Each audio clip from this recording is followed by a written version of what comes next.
di packaging yang lain atau mungkin di nutrition fact yang lain, biasanya gula itu di dalam karbohidrat. Karena kenapa? Karena kan gula itu karbohidrat ya. Karbohidrat itu gula, jadi sama aja.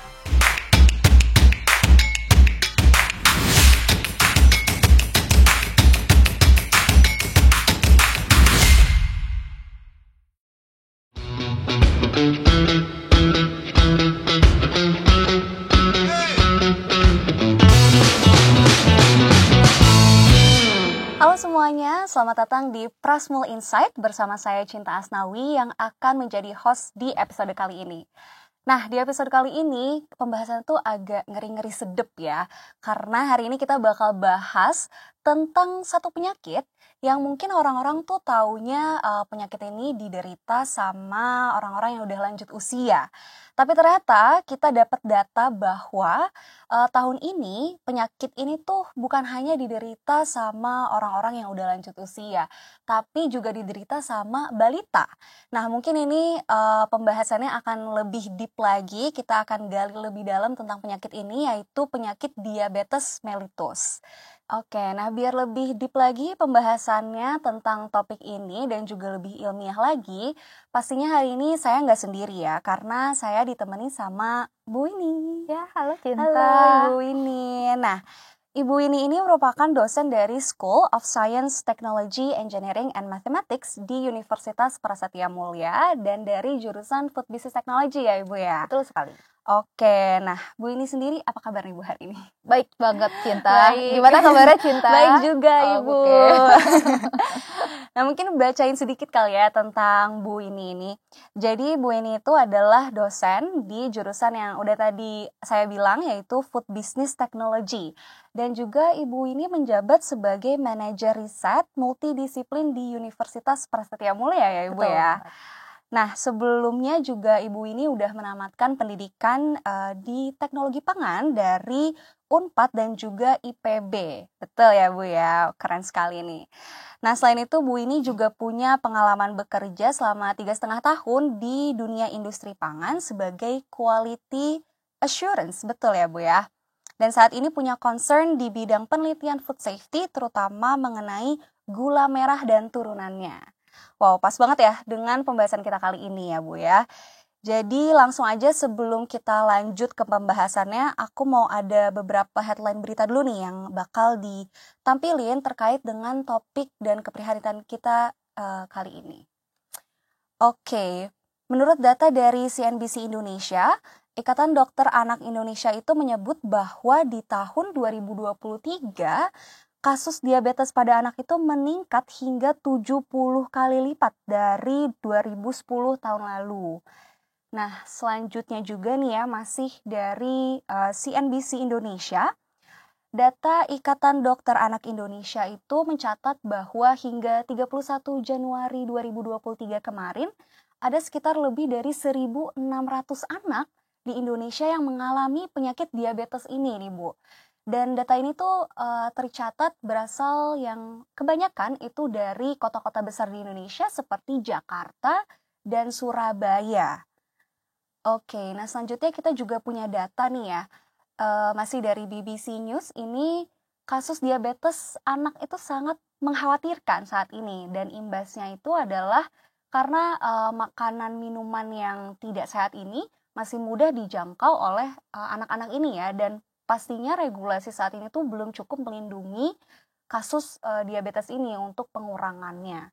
Nah, masih ada berita lagi selanjutnya, ini kita punya infografis dari Kompas yang menunjukkan bahwa bahkan ya secara keseluruhan kita lihat data dari tahun 2020 sampai tahun 2023 ini kasus diabetes itu meningkat tiap tahunnya. Hingga medio 2023 saja ini tuh udah mencatat kalau penderita diabetes mellitus di Indonesia sudah mencapai angka 1 juta lebih ya. Sangat memprihatinkan sekali ini kalau kita lihat data infografis ini. Dan kita mungkin bisa lihat lanjut ya. Ternyata bukan hanya di Indonesia aja yang mengalami permasalahan tentang diabetes ini ya, tapi juga di Singapura. Tapi kalau kita lihat bedanya di Indonesia dan juga di Singapura, kalau di Singapura sendiri mereka sudah menurunkan beberapa langkah antisipasi untuk mencegah penyebaran penyakit diabetes mellitus ini seperti yang udah ada di layar nih ya. Jadi di Singapura sendiri nih Bu, udah diwajibkan memberi label Nutri-Grade untuk minuman-minuman yang mungkin mengandung gula yang tinggi ya. Jadi ada grade-nya nih, A, B, C, D gitu. Mungkin A yang paling bagus dan D yang paling jelek gitu ya. Supaya konsumen pun juga tahu gitu yang mereka beli, yang mereka konsumsi tingkat kadar gulanya seperti apa. Dan selanjutnya, nah ini salah satu antisipasi dari pemerintah Singapura juga ya. Jadi mereka itu udah mulai melarang iklan minuman manis ataupun soda yang mungkin tidak sehat untuk konsumen. Jadi bahkan dari iklannya, dari kemasannya itu sudah sangat diperhatikan oleh pemerintah Singapura ya. Nah, dengan segitu urgent ya Bu tadi berita yang udah kita baca, mungkin bisa dijelasin dulu kali ya Bu, secara singkat apa sih Bu diabetes mellitus dan kenapa gula di tubuh kita tuh bisa naik gitu Bu? Oke. Jadi diabetes mellitus itu adalah suatu penyakit di mana hormon insulin kita sulit bekerja atau mungkin sedikit dihasilkan dari pankreas kita. Oke. Nah, banyak penyebabnya, Cin. Jadi misalnya yang pertama, bisa juga pertama itu paling banyak adalah karena faktor genetik ya, karena dari orang Iya, tuanya. betul-betul. Kemudian yang kedua bisa jadi karena dia obesitas Oh, gitu. oke. Jadi memang obesitas itu relate banget, langsung korelasi dengan diabetes. Kemudian yang ketiga bisa jadi karena pola hidup ya. Pola hidup nggak harus dia punya tubuh yang besar, gemuk, obesitas, tapi kalau dia punya pola hidup yang tidak sehat itu juga akan meningkatkan diabetes mellitus. Oke. Atau juga bisa juga karena stres. Oh, Nah, bisa ya betul. ternyata Bu. Bisa banget. Itu jadi bisa menghambat pankreas kita untuk bisa menghasilkan insulin tadi. Seperti itu, oke. Ya jadi kalau kurang lebihnya, kalau misalnya kita makan makanan yang mengandung gula, kemudian kita konsumsi, nah biasanya kadar gula yang di dalam makanan tersebut itu akan dibawa nih ke pencernaan kita ya. Yap, Kemudian betul. nanti di dalam tubuh kita akan diproses di metabolisme, di mana nanti kadar insulin di dalam pankreas kita akan dikeluarkan untuk bisa memecah kadar glukosa tersebut untuk menjadi energi. Oke. Gitu. Jadi ketika misalnya ternyata pankreas kita sulit untuk bisa menghasilkan insulin tadi, maka itu yang dinamakan dengan penyakit diabetes mellitus gitu. Oh, oke. Berarti banyak ya sebenarnya faktornya, nggak hanya genetik aja, karena mungkin yang kita tahu selama ini tuh diabetes genetik gitu, Iya, atau betul. mungkin kelebihan kadar gula gitu Iya, ya. betul. Tapi kelebihan kadar gulanya itu sebenarnya juga karena banyak kondisi ya. Tadi ada yang obesitas, stres bahkan ya. Terus juga nggak tergantung sama kondisi tubuh kita seperti apa. Dan berarti makanan itu juga sangat penting ya Bu untuk menentukan si kasus diabetes ini. Betul. Oke, nah mungkin kita bisa lanjut nih ke slide berikutnya. Aku mau coba kasih lihat sesuatu yang mungkin konsumen itu apa ya, bukan lalai tapi mungkin nggak ngerti aja cara bacanya gimana. Jadi aku mau minta Ibu untuk coba bacain gimana sih cara menginterpret kemasan atau label nutrition fact yang ada di pangan yang kita konsumsi. Karena seperti yang udah Ibu Winnie jelasin, makanan itu sangat berpengaruh ya dalam kasus diabetes ini. Oke, kita coba next. Nah, ini salah satu contoh cemilan, snack atau makanan manis yang biasa juga dikonsumsi ya sama anak-anak, terus sama mungkin orang dewasa juga.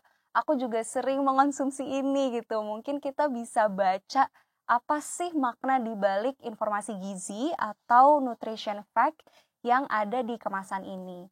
Mungkin secara generalnya gimana nih Bu? Oke. Jadi memang di dalam regulasi pangan di Indonesia, nutrition fact sebenarnya tidak selalu wajib untuk dicantumkan, tapi kita harus mengerti cara membacanya gitu ya Cin ya.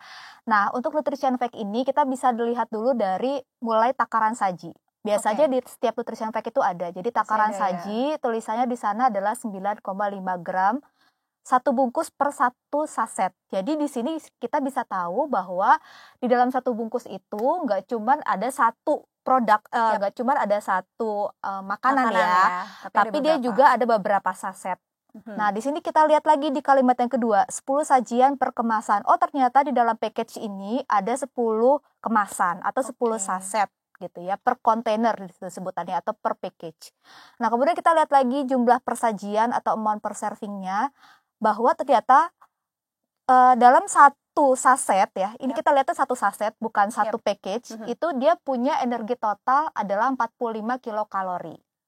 Gitu. Jadi kalau misalnya di dalam satu bungkus ada 10 saset, jadi kita kalikan 10 aja. Dikali 10 ya ternyata Ya, dalam betul. satu kemasan besar itu. Iya, betul. Mungkin yang agak tricky di sini orang akan mengartikannya bahwa dalam satu Kemasan besar itu hanya 45 kilokalori. Ternyata itu salah. Enggak ya. Ya, betul. Harusnya dia mengkalikan dulu ke jumlah takaran sajinya.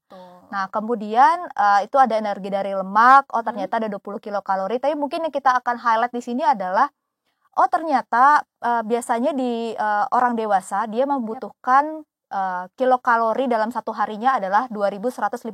Ada di paling bawah kita bisa lihat yang ya. bawah ini ya 2150. Betul. Itu rata-rata orang dewasa membutuhkan 2150 kilokalori. Nah, berdasarkan regulasi di Indonesia juga dari Permenkes nomor 30 tahun 2013, ternyata kita itu orang dewasa setidaknya mengkonsumsi gula adalah 50 gram atau 4 sendok makan. Hanya gitu 4 sendok makan ya. Ya, Kayaknya hanya saya 4 suka sendok kelebihan makan per hari atau 50 gram. Nah, terus kita lihat lagi nih di sini. Yang mana ya kandungan gulanya yang perlu kita highlight, karena kan kita lagi ngomongin diabetes mellitus ya. Nah, ternyata di sini yang kita bisa lihat itu adalah gula atau sugar ya tulisannya di sini. Ya, gulanya. Nah, kebanyakan juga kalau di sini mungkin terpisah ya antara gula dan yang lainnya. Tapi kalau di packaging yang lain atau mungkin di nutrition fact yang lain, biasanya gula itu di dalam karbohidrat. Karena kenapa? Karena kan gula itu karbohidrat ya. Karbohidrat itu gula, jadi sama aja. Turunannya ya, Bu. Betul, turunannya. Nah, di sini kita bisa lihat ternyata gula per satu saset itu adalah 3 gram. Tadi karena ada 10, berarti kita kali 10. Ya, betul. Kalikan 10. 30 gram. Sehari kita butuh hanya 50 gram. Berarti kita dalam misalnya kita makan satu hari langsung satu bungkus ini ya 30 gram. Belum kita makan nasi, belum kita minum minuman boba dan sebagainya. Itu udah sangat melebihi asupan per hari ya. Betul. Seperti itu cara membacanya sih. Jadi jangan sampai salah membaca lagi nih. Iya, itu ya salah satu jadi concern untuk kita mengonsumsi suatu makanan. Bahkan ini hanya dari snack aja ya, Bu. Ya, Tadi kan Ibu bilang nasi juga sebenarnya mengandung gula ya. Iya, betul. Apalagi nih Bu, makanan yang nggak expect ternyata ada banyak gula di situ selain nasi. Nah, tadi gini juga yang saya tadi sebutkan di awal, nutrition fact itu kan tidak wajib ditampilkan di dalam packaging ya. Bisa jadi di dalam kemasan itu dia hanya memperlihatkan komposisi aja. Nah, kita juga harus lihat nih di dalam komposisinya itu apakah ada kandungan gula atau tidak. Nah, terkadang istilah gula itu tidak disebutnya gula, tapi bisa jadi aspartam, sakarin, terus juga banyak macamnya ya, ada sukrosa, fruktosa dan sebagainya. Jadi kita harus ketahui dulu nih sebenarnya istilah-istilah itu banyak, karena kan gula juga banyak turunannya ya, Betul. Ada monosakarida, disakarida dan sebagainya. Jadi kita harus paham betul kalau apalagi kita mungkin punya faktor genetik tentang diabetes mellitus ya sebelumnya gitu. Jadi harus konsentrasi itu sih. Nah, tadi kan Ibu sempat ngomong ya, kalau misalkan gula itu sebenarnya punya banyak nama yang mungkin kita sebagai orang awam tuh taunya gula atau mungkin sukrosa ya Bu ya, yang sering familiar di konsumen. Tapi sebenarnya masih banyak turunan gula lainnya yang orang-orang tuh nggak tahu.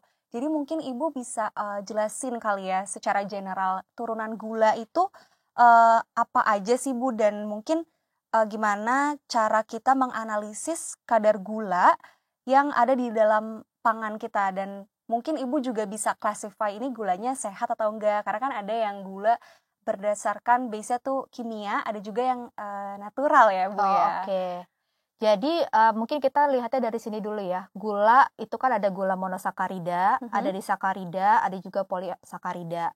Nah, biasanya gula sederhana yang biasa kita temukan di dalam tubuh kita itu dalam bentuk gula sederhana tadi ya, karena dia dirubah menjadi glukosa. Ada glukosa, ada juga fruktosa. Kemudian nanti ada disakarida, namanya ada juga sukrosa. Nah, kebanyakan gula putih, gula merah, gitu ya, itu mengandung yang namanya sukrosa. Nah, ketika dia dikonsumsi di dalam tubuh, nah baru dia nanti akan dipecah lagi menjadi gula sederhana yaitu glukosa. Itulah itulah yang bisa dicerna ya, sama tubuh. betul, dicerna dalam tubuh dan diubah tadi dari hormon insulin kita untuk menjadi glukosa. Jadi semakin banyak kita makan sukrosa, tadi dalam bentuk gula putih, Gula merah itu sebenarnya juga sama aja. Ketika kita konsumsi itu akan diproses di dalam tubuh kita, di pankreas kita untuk dirubah menjadi glukosa, karena tubuh itu tidak bisa langsung memproses dalam bentuk disakarida tadi.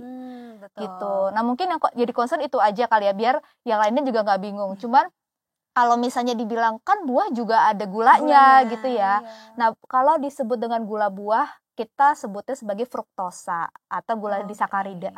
Gula monosakarida. Ya, monosakarida. Jadi dia bentuknya lebih sederhana dan jadi lebih mudah untuk dicerna dalam tubuh.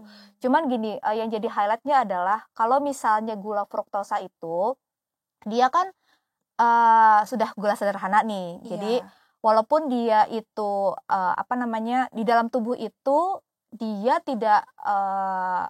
tidak langsung cepat diserap oleh gula darah kita. Yang langsung diserap oleh darah kita itu biasanya dalam bentuk glukosa. Glukosa tadi ya. Ya, betul.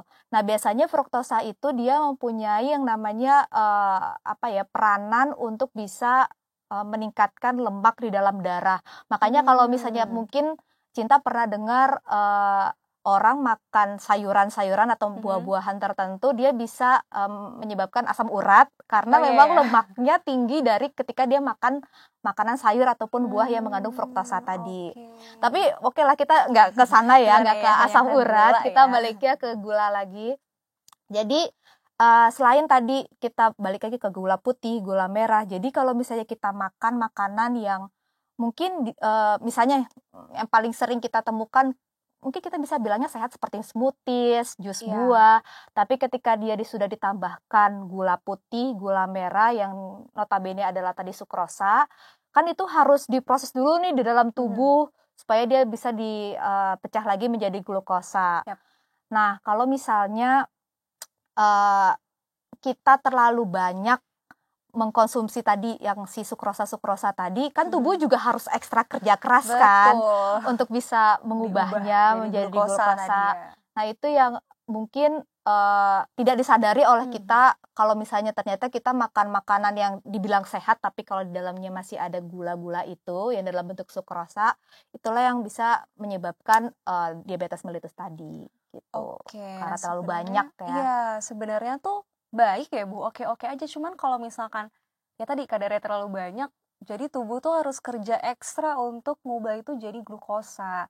Nah, glukosa itu kan ya Bu yang dipakai untuk ATP atau untuk berubah menjadi energi. Iya, betul. Iya, energi itu ya. Jadi emang harus di breakdown dulu gula-gula tadi ke glukosa untuk kita bisa pakai jadi energi gitu. Nah, tadi menarik banget ya penjelasannya tentang gula tuh sebenarnya ada banyak gitu, nggak cuman gula tok gitu, ternyata juga gimana dalam tubuh itu beda-beda pencernaannya, terus dia termasuk gula apa itu juga beda-beda ya Bu ya.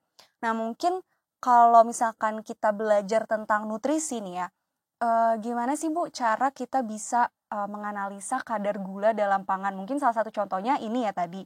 Dan mungkin kan kita sekarang tahu kalau misalkan banyak sekali klaim makanan sehat gitu ya. Nah, mungkin itu sebenarnya berpengaruh nggak sih Bu? Atau benar nggak sih makanan sehat itu gulanya rendah? Gimana sih Bu kita cara nganalisisnya supaya tahu makanan yang kita makan, oh ini sesuai nih sama klaimnya sehat gitu. Sebenarnya dari regulasi pangan di Indonesia juga sudah menggampangkan konsumen untuk bisa memilih makanan yang dia inginkan ya, sesuai dengan yang dia butuhkan. Karena kan sehat di saya beda juga sehat di Cinta ya. Betul. Nah, jadi mungkin kita bisa lihat dari klaim. Oke, dari klaim Dari biasanya klaim yang ada di terlihat di pangan, packagingnya ya. packaging Di pangan. packagingnya ya. Packaging pangan. Misalnya kalau Cinta lagi concern banget nih, saya pengen diet, maka kan saya Beda-beda ya. ya misalnya saya pengen diet, saya pengen mengurangi namanya gula gitu ya. Kita bisa concernnya ke low sugar, berarti kan. Oke. Lihat nanti di packagingnya ada tulisannya nanti low sugar. Berarti di dalam makanan tersebut dia sudah memenuhi syarat dari regulasi pangan di Indonesia bahwa standar gula yang disebut dengan low sugar tuh harus minimal sekian loh, gitu. I see. Gitu. Ya. Jadi tidak boleh melebihi dari situ. Yap. Nah, itu mungkin cara gampang untuk kita bisa menentukan Iya. makanan yang kita butuhkan ya. Tadi, mungkin ini juga kalau misalnya Cinta nih, saya tanya, kalau misalnya gula putih sama gula merah, kira-kira Cinta akan lebih memilih yang mana nih? Gula putih sih, tapi kayaknya lebih sehat gula merah ya nggak sih, Oh Bu? gitu ya. Aduh, apa aku salah ya? Gimana Ya. nih, Bu? Sebenarnya kalau dikatakan lebih sehat, mungkin gimana ya, kita breakdown-nya seperti ini. Dia sama-sama gula sukrosa, Oke. tapi yang menjadi pembedanya itu adalah indeks glikemiknya. Indeks glikemik. Iya betul, makanya saya juga penelitian tentang gula merah karena memang tertarik banget nih, kan potensi gula merah di Indonesia kan tinggi sekali ya. Dan banyak juga mungkin kalau Cinta pernah tahu nira aren, atau nira kelapa dan sebagainya, itu kan produk turunannya adalah gula merah. Dia punya indeks glikemik yang rendah. Apa yang dimaksud dengan indeks glikemik? Ya, Jadi apa tuh, Bu? indeks glikemik itu adalah lambat cepatnya tubuh untuk menyerap gula. Oke. Gitu. Jadi semakin tinggi indeks glikemiknya, maka semakin cepat gula itu untuk diserap oleh si gula darah. Kalau semakin cepat si gula itu diserap oleh darah kita, akan semakin efek ke dalam tubuh kita juga akan semakin kurang bagus gitu. Oh, oke. Gitu. Jadi memang dia harus punya punya ritmenya, nggak boleh yang langsung cepat gitu, harus ya perlahan-perlahan. Mungkin kita bisa substitusi dengan menggunakan gula fruktosa tadi, karena kan dia nggak langsung diserap oleh tubuh ya. Nah, balik lagi, kalau si gula merah sama gula putih, indeks glikemik yang gula putih itu sekitar 60-70 gitu. Nah, sedangkan kalau yang gula merah itu sekitar 30-50 lah. Jadi emang lebih rendah. Jadi memang kalau dikatakan lebih bagus untuk tubuh gitu ya, itu gula merah sih gitu. Oke, memang karena tadi ya indeks glikemiknya rendah ya. Iya, Jadi betul. dia tuh pelan-pelan gitu diserap sama tubuh, nggak langsung yang gitu. Betul. Oke, paham-paham. Nah, mungkin tadi jadi insight juga ya, mungkin teman-teman yang baru tahu nih tentang ternyata gula putih dan gula merah lebih bagus gula merah karena tadi indeks glikemiknya yang lebih rendah. Oke, nah tadi kan Ibu udah jelasin banyak nih ya tentang nutrisi, gula, pencernaan, dan lain sebagainya. Kalau misalkan nih, ada teman-teman yang mau belajar lebih dalam tentang hal seperti ini tuh di jurusan apa sih, Bu? Oke, jadi memang jurusan yang mempelajari tentang nutrisi pangan atau mungkin tentang apa sih pengaruhnya makanan yang kita konsumsi dengan mungkin kesehatan yang kita jalani gitu ya, kita hadapi. Itu salah satunya adalah jurusan teknologi pangan. Nah, mungkin kalau teknologi pangan di universitas negeri itu sudah banyak, di swasta pun juga banyak ya, sedang in sekali gitu tentang teknologi pangan. Nah, kalau dari saya sendiri di Food Business Technology ini kan ada bisnisnya ya. Nah, jadi itu yang menjadi pembedanya Prasmo dibandingkan juga dari teknologi pangan yang lainnya. Karena memang kalau in whole ya, teknologi pangan itu kan dia mempelajari teknologi dari mulai setelah dia dipanen sampai dia menjadi produk akhir kan, sampai dia dikonsumsi lah, sampai dia dikonsumsi. Nah, kalau kita belajar tentang teknologi pangan aja, sebenarnya sampai dia menjadi produk akhir itu sudah cukup, Cin. Nggak perlu dia meneruskan hingga ke penjualan gitu. Jadi itu yang menjadi highlight kita. Nah, kalau misalnya di Food Business Technology ini, nggak cuman bikin produk, nganalisa, tapi dia juga bisa menjual produk itu ke konsumennya. Gitu. Jadi dia bisa belajar misalnya mengenai marketing insight atau consumer behavior, apa sih sebenarnya yang lagi dibutuhkan oleh konsumen saat ini, karena kan itu kan pasti akan berbeda-beda ya setiap periode. Baru dia nanti mulai memproduksi pangannya seperti apa, kemudian nanti dia coba analisa, karena kan dibekali juga nih, biasa dari teknologi pangan akan diberikan praktikum ataupun teori yang berkaitan dengan makanannya itu sendiri ya. Bisa mikrobiologi, chemistry, atau juga fisik dan sebagainya. Nah, itu akan menjadi menunjang dia untuk bisa menganalisa, kemudian baru dia bisa memikirkan cara yang tepat untuk bisa memasarkan produk ini hingga terjual. Gitu. Itu yang mungkin menjadi pembedanya kita ya, Cin ya. Jadi mungkin biasanya hanya teknologi pangan tuh berhenti di setelah produksi gitu ya, Bu. Tapi kalau di jurusan Food Business Technology itu kita belajar setelah kita selesai produksi pangan, itu pemasarannya gimana, terus habis itu nanti penjualannya seperti apa, itu detail ada di jurusan ini. Nah, mungkin bedanya Food Business Technology sama jurusan Food Technology atau Tata Boga tuh seperti apa sih, Bu? Oh, oke. Ini sebenarnya juga banyak pertanyaan yang biasanya ditanyakan ke saya langsung. Apa sih bedanya tata boga, teknologi pangan, dan juga teknologi bisnis pangan ya, atau kita disebut dengan food business technology. Jadi kalau yang kita sebut dengan tata boga dulu deh. Kalau tata boga itu kan sebenarnya lebih concern gimana caranya kita bisa bikin produk gitu, bisa bikin makanan.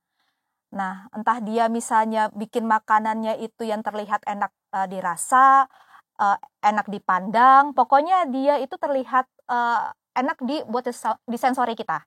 Gitu. Nah, tapi kalau misalnya teknologi pangan, dia bisa menganalisa, Cin.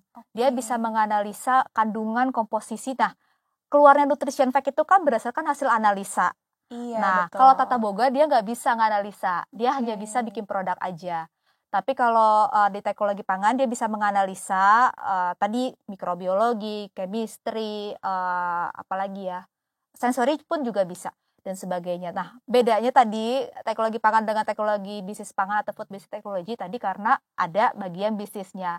Jadi dia nggak cuman memikirkan misalnya kayaknya lagi trending tentang produk ini nih, tapi dia juga bisa melakukan survei dulu kan di awal. Nah, itu kan diajarkan dulu tuh di Food Business Technology.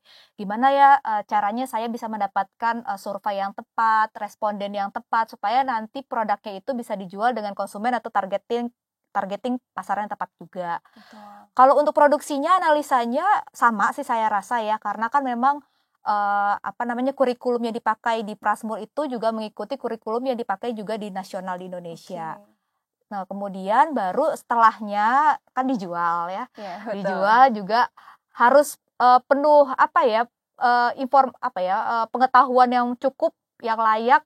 Nah, itu akan didapatkan juga di Food Business Technology. Jadi nanti bisa belajar tentang marketing, bisa belajar tentang HR management, bisa belajar tentang financial, bisa belajar tentang business creation, tentang product development dan sebagainya, itu semuanya diajarkan di sini. Nah itu tadi ya bedanya dari mulai tata boga, terus habis itu ada teknologi pangan sama bisnis teknologi pangan yang ada di Prasmul ini. Nah, mungkin untuk kita mau summary-in ya Bu ya, dari tadi kita ngobrol sampai awal banyak banget highlight-nya tentang gula dan lanjut ke penyakit. Kita bisa tahu ya kalau dari satu bahan dasar aja, which is gula, itu bisa punya impact yang luas ya terhadap kesehatan tubuh kita, terus gimana cara kita mencerna si gula itu, dan kita tahu ternyata yang tadi udah dibahas ya, variety gula tuh ada banyak banget. Terus gimana cara tubuh kita mencerna tiap gula itu juga beda-beda ya. Terus juga kita tahu tadi kalau misalkan diabetes bukan hanya genetik aja ya Bu, tapi juga tergantung tubuh kita punya obesitas atau enggak, terus stres tubuh kita tuh gimana untuk tadi ya mencerna si gulanya itu supaya responnya seperti apa terhadap tubuh kita. Terus tadi kita juga sempat baca nutrient facts ya Bu, ternyata seperti itu cara bacanya ya. Nah, intinya tadi teman-teman kalau misalkan mau mengonsumsi suatu makanan atau beli makanan instan kemasan, itu harus concern banget terhadap nutrition facts-nya ya. Tadi kita bahas hanya satu dari gula, itu udah sangat luas pembahasannya ya. Tapi sebenarnya ada bermacam-macam lagi, ada mungkin dari protein, karbohidrat, lemak, dan lain sebagainya. gitu. Nah, intinya seperti itu ya. Jadi buat teman-teman yang mungkin mau belajar lebih lanjut tentang teknologi pangan, kemudian juga ilmu nutrisi, gizi, atau mungkin memperdalam lebih lanjut tentang bisnis makanan sehat, itu cocok banget nih untuk masuk di jurusan Food Business Technology yang ada di Prasmul ya, Bu ya. Oke, nah tadi ya kita udah bahas banget banyak banget pembahasan tentang di teknologi pangan nih Bu ya. Ternyata teknologi pangan belakangnya tuh seperti ini. Kita bisa menganalisa, bukan hanya cuman mungkin kalau aku ditanya, "Kamu jurusannya teknologi pangan, masak-masak ya?" Nah, Mungkin kebanyakan betul. itu ya. Ternyata enggak, di belakang teknologi pangan tuh kita bisa menganalisa banyak sekali hal ya Bu ya. Nah, seperti itu sekali lagi terima kasih Bu Winnie Ya, atas sama-sama waktunya. Cinta. Tadi kita juga banyak dapat insight baru, bukan hanya teman-teman tapi aku juga. Saya juga banyak belajar tentang tadi ya, diabetes, gula, baca nutrient facts dan lain sebagainya. Nah, thank you so much teman-teman yang udah nonton episode kali ini tentang tadi ya berkaitan dengan food technology, khususnya food business technology yang ada di Universitas Prasetya Mulia. Jadi kalau misalkan teman-teman tertarik mau tahu lebih lanjut tentang food business technology di Prasmul, boleh banget langsung aja ke FBT STEM di Prasetya Mulia. Nah, sebelum podcast ini berakhir, saya mau ngajak teman-teman semua, penonton, pendengar untuk follow Instagram Prasmul di @prasmul ya, dan juga subscribe YouTube channelnya Prasmul di YouTube Universitas Prasetya Mulia.